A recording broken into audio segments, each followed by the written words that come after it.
Vamos a hablar de historia. En realidad nuestro invitado va a hablar de historia, sí, porque está próximo a editar también un libro ligado al Bicentenario de la Autonomía Provincial. Esto Exactamente. será el año 2020, claro, pero ya está en los últimos detalles de esta nueva obra literaria. En su poder hay un libro que es Educación, Presupuestos y Políticas Públicas de Santiago del Estero.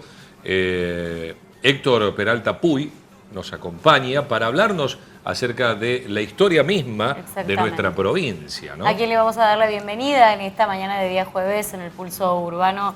¿Cómo te va, Héctor? ¿Cómo ¿Qué estás? tal? ¿Cómo estás? Bienvenido. ¿Cómo están? Gracias por la invitación. Gracias Buenos por días. venir. Gracias No, por venir. gracias a ustedes.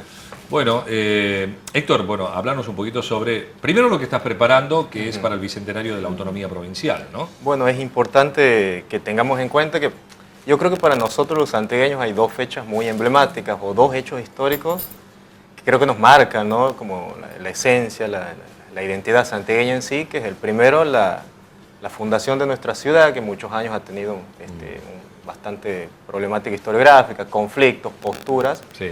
y la otra es el tema de la autonomía.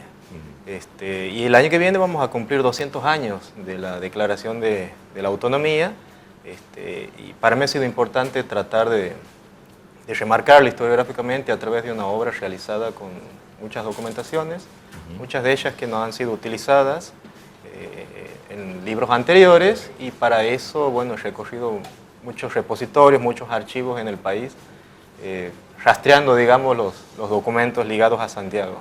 Bien, es un trabajo, digo, importante esto de la investigación por sobre todas las cosas para poder realizar una obra. Es importante, lleva mucho tiempo, es algo que yo siempre digo que el oficio del historiador es solitario, nos hace solitarios, pero creo que es mejor cuando uno es acompañado en conjunto. En la actualidad tengo muchas ayudas de varios colegas, en las cuales la sugerencia de nueva bibliografía, de nuevas documentaciones, sobre datos específicos, ya sea que estén aquí en el Archivo Histórico de la provincia o en archivos históricos de otras provincias aquí en el país, siempre vienen como datos novedosos, nuevos, y que se van complementando a lo que ya tenemos en el libro, digamos, lo que es el proceso final. Siempre es importante trabajar en conjunto. Bien, eso iba a preguntar. Generalmente, ¿cuál es la fuente que utilizas? Documentos primarios, en este caso son los documentos originales, que son los elaborados por esos mismos actores sociales en esa época. Siempre para mí es importante construir la historia desde esos documentos y no desde la interpretación de otros autores. Quizás eso lo hace un poco más valioso porque ya tiene una interpretación propia y estás mirando la fuente desde una manera distinta. Y creo que lo puede enriquecer un poco bastante más al libro y al proceso. Vos nombrabas dos hechos puntuales, digamos, de la historia de Santiago del Estero, la fundación y la autonomía provincial. Y en ambos hechos siempre está en juego dos nombres. Por un lado, en la fundación, Francisco de Aguirre, Luis de Prado. Y en la autonomía provincial, Juan Felipe Ibarra, Juan Francisco Borges. Y Borges, ¿no? Pero de todas maneras, ambas personas tienen mucho que ver también en un mismo hecho. Sí, ¿no? bastante. Son dos personajes muy importantes en diferentes etapas. Las conclusiones que nosotros podemos sacar al ver más de 100 documentos más o menos son que las etapas de la autonomía son 5.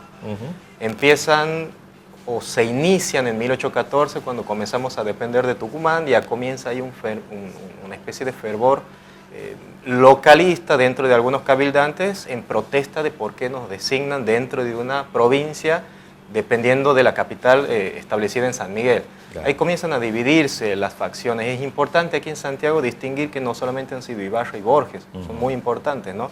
Pero ha habido otros personajes también, familias muy destacadas, personas de los estratos sociales bajos también, que han sido las que han combatido aquí en la ciudad, en el campo, otros personajes militares. Pero cuando nosotros llegamos a hablar de Borges y de Ibarra, ya llegamos a dos de las 5 etapas más importantes, ¿no? Borges con 2 rebeliones en 1815, 1816, Juan Felipe Ibarra ya llegando como una ayuda militar necesaria para aquellas familias de la élite urbana que estaban aquí en Santiago del Estero solicitándole esa ayuda. Se produce, digamos, como una especie de conjunción social importante, porque la declaración de la autonomía no es solamente por Ibarra y por Borges, hay muchas familias importantes participando, hay personas, como te digo, de los estratos sociales bajos, no solamente criollos, sino también hubo esclavos, como por ejemplo negros, ha habido también participando. Claro. Bien, ahí estamos compartiendo en imágenes Sí. tu primera presentación. Ese es mi segundo libro que se ha segundo. presentado el año pasado. Es por la editorial Bellas Alas. Lo hemos presentado en el Centro Cultural, si no me equivoco, el 18 de octubre del 2018. Es un libro que habla sobre la época de los Taboada y específicamente me he centrado en lo que es la evolución de un proceso educativo. Siempre tomo en cuenta algún tipo de anécdota para arrancar un proceso histórico que a la larga puede ser denso por la cantidad de datos, de hechos, pero que siempre es importante llamar la atención, ¿no? Cuando Manuel Taboada asume, durante las primeras semanas, ustedes recuerden que hay un conflicto importante con los Carranza, un movimiento armado con Tucumán y demás, Manuel Taboada en esas primeras semanas da 2 subsidios a 2 escuelas rurales, una en Sumamao y otra en Villa La Punta. Es muy importante que nos pongamos a imaginar la situación militar difícil que había en Santiago y Manuel Taboada en sus primeros días como gobernador otorgando 2 subsidios a 2 escuelas rurales. Claro. Imaginémonos lo que son esas 2 escuelas en esa época, ¿no? Sí. Entonces esos subsidios de 30 pesos para mí son muy simbólicos, porque son durante los primeros días de su gobierno y porque los realiza en una etapa en donde los gastos, ni siquiera del Estado, porque todavía no podemos hablar de Estado santiagueño, los gastos se direccionaban fuertemente hacia el sostenimiento de las armas. Entonces, eso es un símbolo y es una idea de lo que pensaba Manuel Taboada acerca de lo que es la educación. Y después todos los procesos que hay, la institucionalización, nos hacen ver que el sistema en sí nace con los Taboada y después se consolida en la década del 80 con Absalón Rojas y demás. Ah, nace con los Taboada. Sí, para mí sí. Primero porque tienen los primeros organismos institucionales jerárquicos aquí en la provincia se crean con los Taboada. La Junta Central de Instrucción Pública, la Ley de Educación de 1865, la Ley también de Educación Provincial de 1872. Ha habido diferentes cambios, trabajos en conjunto realizados con el gobierno nacional. Mitre y Sarmiento son muy importantes en esto, el ministro Eduardo Costas. Los análisis presupuestarios son claros, digamos, cuando hay números en la historia es difícil poder probar lo contrario, ¿no? Y los Taboada han tenido un presupuesto creciente para la educación, si bien muchos de ellos subejecutados, es decir, nunca se han llegado a ejecutar el 100% de los dineros, pero la creación de escuelas ha sido importante y en eso ha sido importante analizar presupuestos y la conceptualización de políticas públicas que nacen, digamos, en el siglo XIX, en la década del 60, ya podríamos hablar de eso aquí en Santiago también. Mirá vos, qué Mirá bueno. vos, todos estos datos tan importantes, ¿no? Sí, que están... Es apasionante la historia de Santiago, ¿no? No, me Es imagino, larguísima, claro que sí. es muchísimo lo que hay para investigar. Sí, sí, claro. Y, más Y para si uno... conocer también, sí, ¿no? Digo, sí, la sí. gente que está viendo el programa, Sí, sí, sí. también en este libro puede encontrar mucho Sí, puede de encontrar historia. mucho. datos. Y también encontrar las razones de muchas cosas que pasan en la Totalmente. actualidad, Sí. lógicamente, ¿no? Sí, sí, sí. A La raíz historia de- siempre son explicaciones de lo que podemos encontrar en el presente. Sí, sí, sí. Y hablándonos ahora de este libro de la autonomía, ¿no? Que bueno, lo estás realizando, 200 años, que bueno, 200 vamos a- años. Sí, sí. Exactamente, ¿Cómo ¿no? resumirlo? Hemos en un iniciado el libro. periodo de los 200 años en 1810, en 2010. Ajá. Desde ahí que estamos, bueno, hay muchas personas que vienen trabajando específicamente en algunos temas, bueno, yo me he centrado en el bicentenario de la autonomía, que como una persona que trata de ser un estudioso de la historia nuestra, Sí. es muy apasionante el tema de la autonomía, los personajes, las acciones que hay, pero no solamente debemos tomar en cuenta lo que pasa en Santiago. Es innegable o es imposible hacer una historia de la autonomía con los documentos nuestros. Tenemos que recurrir al archivo de Tucumán porque dependíamos de Tucumán, tenemos que recurrir al archivo de Córdoba por una relación lógica del federalismo que existía, las relaciones que existía en Salta también con Güemes, en el litoral. La historia que estamos tratando de reconstruir en ese nuevo libro es integral y regional. No se puede hacer historia de Santiago del Estero en el siglo XIX si dependíamos de una provincia como era la del Tucumán, buscando aquí en nuestros archivos locales. No se puede y ahí estaríamos dejando un vacío historiográfico muy grande. Claro, claro. Hay Bien, que buscar en bien. otras provincias. Hay que buscar, también, sí, hay que buscar y eso es lo lindo que por ahí uno tiene la oportunidad de viajar a los archivos, conocer, ver, conocer gente, recibir ayuda. En Córdoba he recibido mucha ayuda del personal que trabaja en el Archivo Histórico del Colegio Nacional de Montserrat, en donde han estudiado Juan Felipe Ibarra y Pedro Domingo Isnardi, 2 personajes importantes de la autonomía. Y los documentos que uno encuentra ahí son maravillosos. Sí, qué bueno. sí. Qué valioso. ¿Lo Muy vas a editar- valioso. ¿Lo vas a editar aquí en Santiago En también? Santiago, sí, en Santiago ya estamos hablando con con el amigo Tony de Bellas Alas para trabajar en conjunto, así que vamos a ver qué sale. Qué bueno, qué bueno. Qué bien. ¿Y este libro la gente dónde lo puede conseguir? En Bellas Alas también se lo puede conseguir. En Bellas Alas se lo puede conseguir. Ha estado disponible en la Feria del Libro. Mi primer libro también sobre los caminos coloniales ha estado también en la feria. Lo hemos presentado en Buenos Aires, aquí en la feria también en Santiago. Sí, son... Héctor, y bueno, y la obra que estás preparando también tiene la participación de artistas locales dentro de lo que es, no precisamente de las letras, sino también en las artes, que también plasma de alguna manera o enriquece, ¿no es cierto?, el libro, ¿no? Sí, bueno, Roberto Eberle es una persona que ha colaborado conmigo en mi primer libro. Es un genio, Roberto. Yo siempre le trato de recalcar a las personas que tienen esa capacidad para imaginar y plasmar en un papel. Creo que son muy especiales y son genios. Aparte, Roberto conoce de historia, es un gran profesor de historia y es la persona que va a estar encargada de... Bueno, es la que está haciendo las ilustraciones de los capítulos. Son 4 capítulos. En el primero va a estar Manuel Belgrano, una persona importante a nivel regional, en relación directa con Ibarra y demás. Sí. En el segundo va a estar Bernabé Arauz, el gobernador de la provincia del Tucumán, del cual dependíamos. En el tercero va a estar Borges y en el cuarto Ibarra. Un proceso evolutivo donde vamos a tratar de plasmar bueno, Roberto lo plasmará de acuerdo a la idea que tiene él, ¿no? Está bien, qué bueno. Es un genio y bueno, es el mejor en esto, me parece.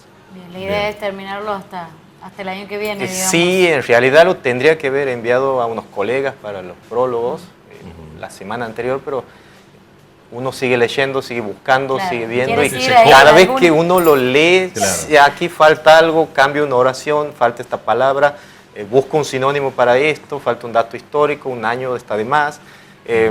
Siempre se dice que cuando estás haciendo un libro, en algún momento lo tienes que dejar ir, porque si lo sigues leyendo lo vas a seguir modificando, lo vas a hacer. Entonces en este momento le estoy debiendo el libro a 2 colegas, una profe que es muy importante en la vida no solamente mía, académica y profesional, sino creo que del resto de mis colegas de mi generación, que es la magíster Adriana Medina.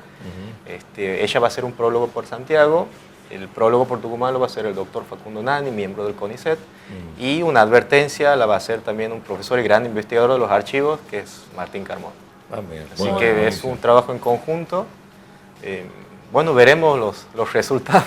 No, seguro que te esperamos aquí con el Ya está, ya quedamos comprometidos. Claro, seguro que sí. Para los libros, para dejar un par de libros y para venir a presentar. Está bueno, está muy bueno entonces poder saber de la historia de Santiago del Estero. Y bueno, te felicitamos, Héctor, por esto. Esto de ser historiador... Esto queda aquí, ¿no? Este es un obsequio. Esto queda aquí. Buenísimo, lo vamos a poner en la biblioteca nuestra, entonces. Y no, ya armamos una biblioteca. Sí. Claro. Digo, esto de ser historiador y de abocarse a la historia de Santiago del Estero se despertó por sos joven. Sí. Bueno, no es común, digamos, que... Ver un historiador tan joven. Sí, no sé si historiador. Creo que es muy grande. ¿Pero cómo te consideras? No, una persona que estudia historia de Santiago. Historiador me parece que no me corresponde. Simplemente soy un entusiasta de la historia de Santiago y todo ha comenzado cuando he ingresado a trabajar en el Museo Histórico de Dilulo en el 2009, me parece. Mirá. Finales del 2009, noviembre. Ahí te empezó a interesar la historia. Ella era estudiante de historia. Estaba creo que en 4º año del profesorado. Después he seguido la licenciatura en la UNCE y bueno, la carrera de grado ya te forma mucho más específico ya para la investigación.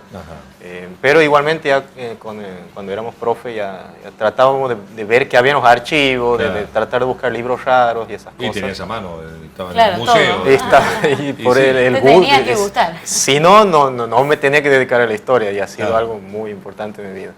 Y actualmente sigo relacionado con eso porque estoy trabajando en la dirección de patrimonio, en el área de historia, y tenemos una biblioteca y el reservorio de todas las piezas y objetos de museo que pertenecen al Museo Dilulo. Trabajamos en conjunto institucionalmente con el Centro Cultural. Claro. Qué bueno, che, la verdad. Lo atraviesa la historia. Sí, es innegable. Sí, no hago porque no. Le tengo que dedicar a otra cosa. Pero aparte la historia de Santiago del Estero, bien lo decías, es muy rica. Riquísima. Vos tenés 3 libros, pero, o sea, con el que se viene, pero me imagino que ya estás pensando en otro más sobre un tema determinado. Por ahora no. Por ahora no, por ahora estamos fanatizados con el tema de la autonomía. fanatizado. Bien, perfecto. Con ese término, así. Ajá. Bien, Bueno, perfecto. bien. Bueno, te esperamos entonces el año que viene para va la a ser un placer. presentación. Va a ser Muchísimas un placer. gracias por No, haber venido. gracias a ustedes, muy amables, ¿no? Gracias. Héctor Peralta Puy, entonces, hablándonos acerca de su obra literaria, la que está preparando en el marco del Bicentenario de la Autonomía Provincial. El año que viene, Sí. obviamente, va a lanzar este trabajo. Y también hablándonos acerca de sus anteriores obras, y la última más precisamente, que fue presentada el año pasado en la Feria Provincial del Libro. Y hoy también, como hoy quiero decir este año, también participó, como habíamos visto en imágenes también, dentro de la feria, en una de las charlas que, bueno, habló lógicamente de la historia nuestra, ¿eh? Así es, así que bueno, ya sabes, estamos esperando el libro entonces para el año que viene de los 200 Exactamente. años de la autonomía provincial.